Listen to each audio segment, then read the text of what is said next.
जय हिंद। पिछली वीडियो में हमने आपको बॉड मास के सारे टॉपिक कंप्लीट करा दिए थे, लेकिन ये ओ कंप्लीट नहीं कराया था, है ना। आज देखते हैं इस ओ का अर्थ क्या होता है। देखिए, ओ का अर्थ होता है ऑफ, जिसे हिंदी में का बोलते हैं। ये जहाँ पर परसेंट आता है, परसेंट वाले सिस्टम में यूज किया जाता है। जैसे 100 का 10% का, यानी कि 100 का 10%, ये आ जाएगा 100 गुणा 10/100। 100 से 100 कट जाएंगे, ये आ गया 10। यानी कि परसेंटेज जो होती है वो हमेशा 100 पर निकाली जाती है। अगर हम बोलेंगे 50% है किसी वस्तु का, 50% है किसी वस्तु का, तो वह 100 का माना जाएगा 50। यानी कि 100 पर 50 है, तो अगर उस वस्तु का मूल्य जितना होगा उस पर कितना होगा। जैसे किसी वस्तु का मूल्य माना 500 रुपये है, उसे हम 20% लाभ पर बेचते हैं, तो इसका मतलब हुआ कि 100 रुपये पे हम 20 रुपये कमाते हैं। 100 रुपये पे 20 रुपये कमाते हैं, तो 500 रुपये पे कितना लाभ हो जाएगा। ठीक है, तो 100 रुपये पे 20 रुपये लाभ होता है, तो 500 रुपये पे हो जाएगा 100 रुपये लाभ। यानी कि 500 रुपये की वस्तु 600 रुपये में बेची जाएगी। ठीक है, अब परसेंट का, ये परसेंटेज का चिन्ह है। अब हम परसेंटेज का मतलब समझते हैं। जैसे माना 20% है, परसेंट, पर का मतलब होता है बटे, सेंट का मतलब होता है 100। यानी कि माना 20% है, पर का मतलब होता है बटे में, सेंट का मतलब होता है 100। यानी कि बटे में 100, इसे हिंदी में बोलते हैं प्रतिशत। तो प्रति का मतलब होता है बटे, शत बोलते हैं 100 को, शत मीन्स 100। ऐसे ही इंग्लिश में परसेंट, पर का मतलब बटे और सेंट का मतलब 100 होता है। तो इस यानी कि इसका मतलब होता है बटे में 100। जैसे 20% को हम लिख सकते हैं 20/100। 20% को हम 20/100 भी लिख सकते हैं। ये संख्या में बदल दिया। अगर हम 20/100 को परसेंटेज में बदलना चाहें तो ये हो जाएगा 20%। यानी कि 100 पर 20, यानी कि 100 पर 20 हो जाएगा ये। अब बढ़ते हैं क्वेश्चन की तरफ। आइए, पहला क्वेश्चन है 100 का 50% कितना होगा। 100 का 50% कितना होगा, यानी कि परसेंटेज हमेशा 100 पर ही निकाला जाता है। जैसे 100 का 50%, तो ये 50 ही आ जाएगा। जैसे 100 का 50% है, तो गुणा 50। अब इस परसेंटेज का मतलब होता है बटे में 100, अभी हमने बताया था। अब ये आ जाएगा मान जितना होगा, 100 से 100 कट जाएंगे, आ गया 50। क्या हो रहा है आज, ये आ गया आंसर। 100 का 50% 50 ही होगा। एक और, माना 400 का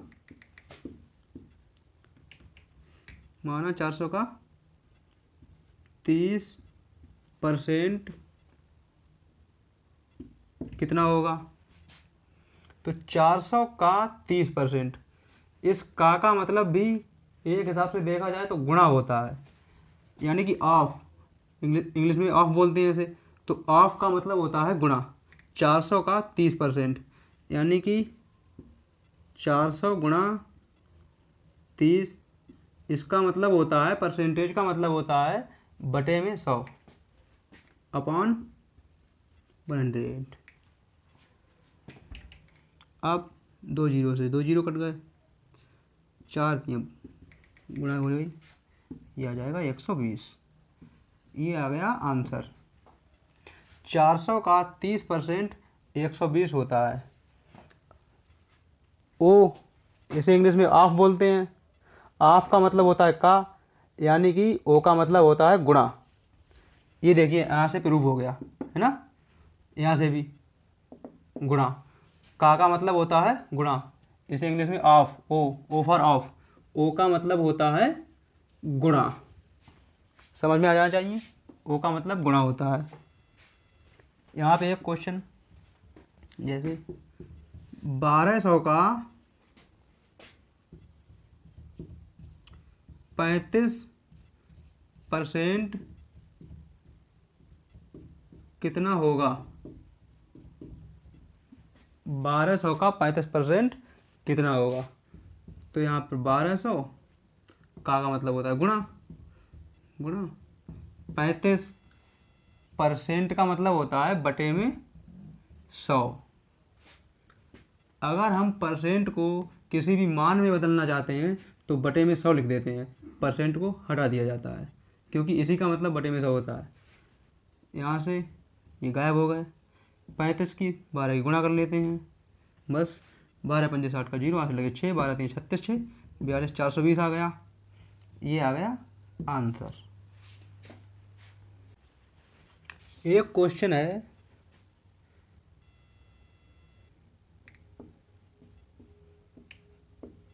कितने का 35% 63 होगा।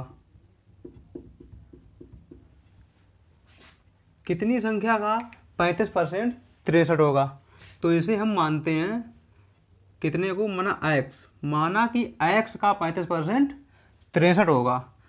माना एक्स का 35% 63 है, बराबर 63।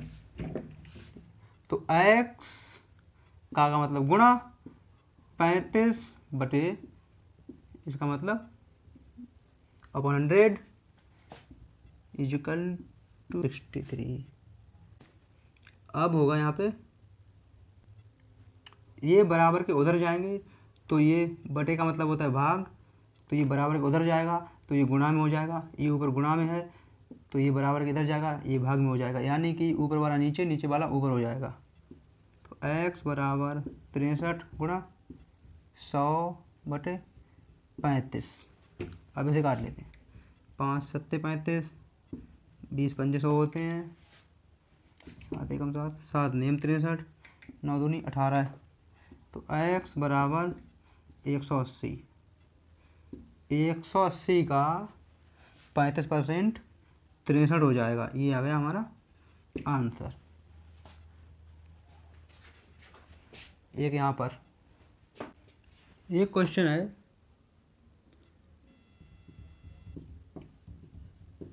कितने रुपए का 16% 72 होगा, यानी कि 72 रुपये होगा। कितने रुपए का 16% 72 रुपये होगा। तो कितने की जगह पे हम मानते हैं, माना कि सॉल्यूशन, हाल से बोल, माना कि x रुपए का 16% 72 होगा। माना कि x रुपए का 16% 72 होगा। तो x, ये रुपए हमने मान लिए, तो x गुणा 16 बटे 100, ये परसेंटेज का मतलब बटे में 100 होता है, लगा दिया। x गुणा 16 बटे 100, तो ये माना हमने 72 होगा, x का 16% 72। अब बटे में है, बराबर के इधर जाएंगे, गुणे में हो जाएंगे, ये गुणा में है, बराबर के इधर जाएंगे, भाग में हो जाएंगे। भाग का मतलब बटे, ये बटे में 100 है, या इसका मतलब होता है कि ये भाग में है 100। भाग और बटे एक ही मतलब होता है। तो x बराबर 72 गुणा 100 बटे 16, 8 दूनी 16, 8 नेम 72, 2 एकम 2, 2 पंजे 10, जीरो निकलिया। 50 की 9 की गुणा कर लेते हैं, ये आ जाएगा 450। ये आ गया हमारा आंसर। एक्स का मान आ गया 450, यानी कि 450 रुपये का 16% हम निकालेंगे तो वो 72 हो जाएगा। यही आ गया आंसर। एक क्वेश्चन है, 1200 का कितने परसेंट, 1200 का कितने प्रतिशत 132 होगा। तो ये हमने माना कि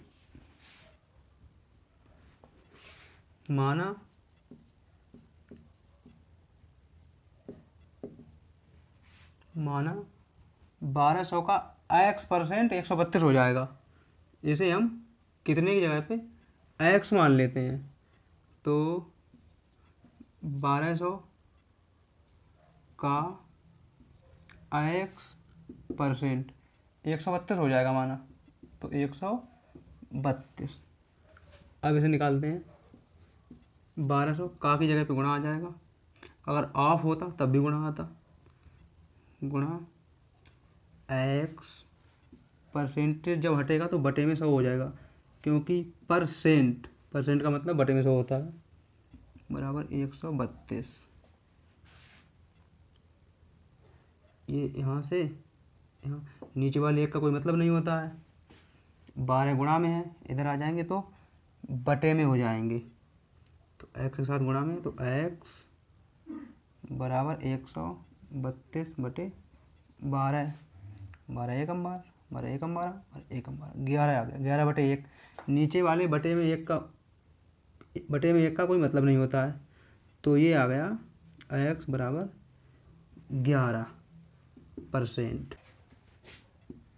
तो यानी कि 1200 का अगर हम 11% निकालेंगे तो वो 132 हो जाएगा। तो कितने की जगह पे हम 11 लिख सकते हैं, जैसे 400 रुपये का कितने परसेंट, 400 रुपये का कितने परसेंट 64 होगा, 400 रुपये का कितने परसेंट 64 होगा, ये क्वेश्चन है। तो हम मानते हैं कि 400 रुपये का x% 64 हो जाएगा, माना 400 रुपये का अगर हम x% निकालेंगे तो वो 64 हो जाएगा। तो हम x, इसका मान हमें ज्ञात करना है x% का, तो 400 इसकी जगह पे गुणा आ जाएगा, x% का मतलब बटे में 100, ये हो जाएगा। अब 400 का x% निकल गया, अब ये माना 64 आ जाएगा, है दिया गया है 64 आना चाहिए। इधर ये चले जाएंगे, गुणा में 4 है x के साथ में, बराबर के जब ये इधर जाएंगे तो बटे में 4 हो जाएंगे,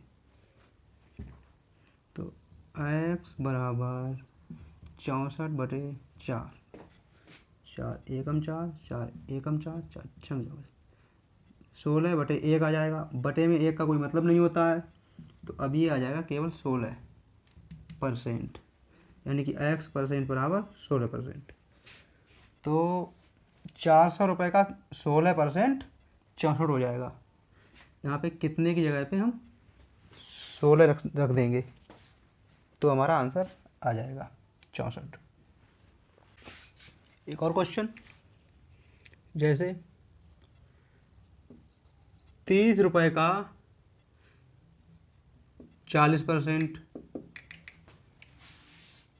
बराबर 60 रुपये का कितना परसेंट होना चाहिए, यानी कि 30 रुपये का 40% है तो वो 60 रुपये के कितने परसेंट के बराबर होगा। ठीक है, माना कि 60 रुपये का x% के बराबर होगा। हल करते हैं इसे मान लेते हैं 30 का 40% 60 के x% के बराबर होगा, तो हमें x का मान ज्ञात करना है बस। जैसे 30 का 40% बराबर 60 का x%, ये बराबर हो जाते हैं। तो हमें x% का मान ज्ञात करना है, भाई हमारा आंसर आ जाएगा। जैसे 30 गुणा 40/100 बराबर 60 गुणा x/100। अब ये 100 से 100 चले गए, दोनों बटे में है ना, ये बराबर उधर जाएंगे गुणे में हो जाएंगे, गुणे से बटे में अपने आप कट जाएंगे, ऊपर ऊपर के भी कट सकते हैं फिर तो। 30 एकम 30, 30 दूनी 60, 2 एकम 2, 2 20 दूनी 40 होते हैं, 2 से ये कट गए, यानी कि x का मान आ जाएगा 20। तो x बराबर 20%, ये आ गया हमारा आंसर। 30 का 40% जितना होगा उतना ही 60 का 20% हो जाएगा। यहाँ पे हम x की जगह पे 20 लिख सकते हैं। क्वेश्चन 80 का कितने परसेंट 14 के 200% के बराबर होगा। इसे हमने शॉर्टकट में ऐसे ही लिख दिया है, डायरेक्ट, हिंदी नहीं लिखी है। 80 का कितने परसेंट 14 के 200% के बराबर होगा, तो ये इस तरह से आंसर बन जाएगा। अब इसे हम सॉल्व करते हैं। जैसे 80 का मतलब गुणा, माना हमने x% हो जाएगा 14 के 200% के बराबर, तो 80 का x% मतलब बटे में 100% बराबर 14 का 200%। तो इस तरह से ये आ जाएगा 80 गुणा में, इधर बटे में चले जाएंगे, फिर बटे में चले जाएंगे, फिर इनसे भाग चली जाएगी। इससे अच्छा है हम इधर ही काट लेते हैं, 0 से 0 और 2 चौक 8, 2 दाएं के 20, 2 दूनी 4, 2 पंजे 10, अब 2 एकम 2, 2 सत्ते 14, 1 गुणा x, इधर 1x आ जाएगा बराबर 7 पंजे 35 आ जाएगा, x% यानी कि 35%, ये हमारा आंसर आ जाएगा। 80 का 35% और 14 का 200%, ये दोनों बराबर हो जाएंगे, आ गया आंसर। ये क्वेश्चन है 120 का 20% और 400 का x% का योग। 120 का 20% और 400 का x% का योग 550 के 60% के बराबर है।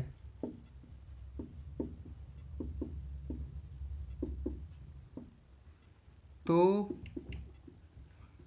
x का मान ज्ञात कीजिए।